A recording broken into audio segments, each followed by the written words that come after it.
किसी ने बड़े कमाल की बात कही है कि हमारी समस्याओं का समाधान भी हमारे पास ही होता है, क्योंकि दूसरों के पास तो सिर्फ और सिर्फ सुझाव होते हैं। नमस्कार, मेरा नाम सुमी रॉय है, वैल्यू एजुकेशन टीचर हूँ और एक सोशल वर्कर भी। आज की मेरी छोटी सी कहानी मेरे दोस्त राकेश और उसके समस्या की है।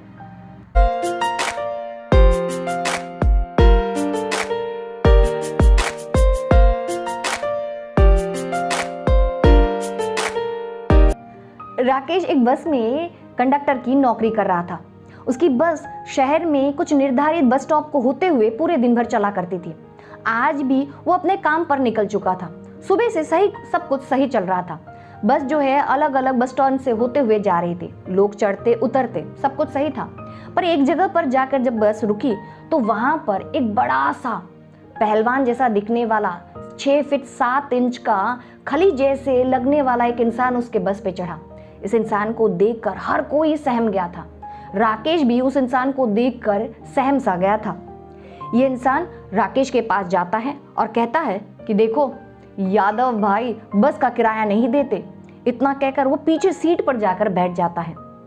इस बात को सुनते ही राकेश जो है वो सहम सा गया। अच्छा, क्या मैंने आपको बताया कि राकेश दिखने में कैसा है? राकेश दिखने में 5 फीट 3 इंच का होगा। दुबला पतला गोरा चिट्टा एक सामान्य सा इंसान है। अब ऐसे इंसान ने जब खली जैसे दिखने वाले इंसान के मुंह से किराया ना देने की बात सुनी तो उससे आर्ग्यू न करना ही सही समझा। बस वो अपने दूसरे काम पर लग गया।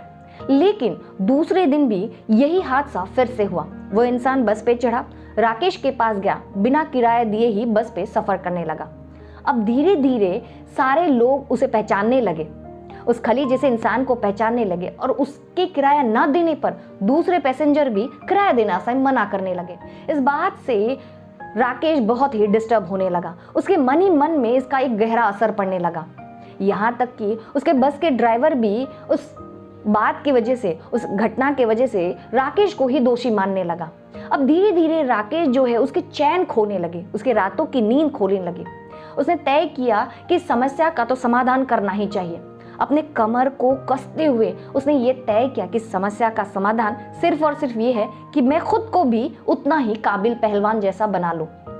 बस क्या था, ड्यूटी आवर्स के बाद शाम को हर रोज राकेश अब बॉडी बिल्डिंग कोर्स के लिए चला जाता। साथ ही साथ कराटे क्लासेस भी उसने ज्वाइन कर लिए थे। 3 महीने की कड़ी मेहनत के बाद राकेश फाइनली एक बॉडी बिल्डर की तरह सामने आया। उसके मन में कॉन्फिडेंट आ गया कि अब वो इस खली जैसे इंसान का मुकाबला कर सकता है। दूसरे दिन जब बस अलग अलग डिपो से होते हुए, अलग अलग बस स्टॉप से होते हुए चल रही थी तो ये इंसान, ये खली जैसा इंसान राकेश के बस पे चढ़ता है। राकेश के पास जाकर खड़ा हो जाता है और कहता है कि यादव भाई बस का किराया नहीं देंगे। इतना कहकर वो पीछे सीट पर बैठने ही वाला होता है कि इस बार राकेश अपने फुल कॉन्फिडेंट में बड़े ही गुस्से से पलटकर जवाब देने के लिए खड़ा हो जाता है। वो चिल्लाते हुए उस खली जैसे इंसान को कहता है कि क्यों नहीं दोगे तुम अब किराया? हर कोई किराया देता है बस में जब चढ़ता है, तुम्हें भी किराया देना होगा। पिछले काफी समय से तुमने बिना किराया दिए ही मेरे बस पे तुमने चढ़ा है, आज तुमको किराया देना ही पड़ेगा। राकेश के इस रुद्र रूप को देखकर ये खली जैसा इंसान भी सहम जाता है। वो राकेश के पास आता है, अपने जेब से एक पर्ची निकालकर राकेश को दिखाते हुए कहता है कि यादव भाई बस का किराया नहीं देते क्योंकि उसके पास बस का पास है। मोरल ऑफ द स्टोरी ये है कि अक्सर हम समस्या को अच्छे से जाने बिना, समझे बिना ही उसके समाधान के लिए मेहनत करना शुरू कर देते हैं, जो कि गलत है। हो सकता है समाधान बहुत ही सिंपल हो, लेकिन हमने ही उस समस्या को, उस इशू को इतना कॉम्प्लिकेटेड कर दिया है कि हमारे लिए परेशानी और ज्यादा हो जाती है। समस्या को अच्छे से समझे और फिर हो सकता है कि उसका समाधान आपके पास चुटकियों में मिल जाए।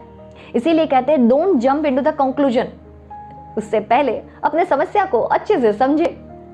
कहानी अच्छी लगी शेयर जरूर करिएगा। मिलेंगे नए कहानी के साथ मेरे इसी चैनल पर। तब तक के लिए खुश रहिए, स्वस्थ रहिए और मुस्कुराते रहिए। हरिओम।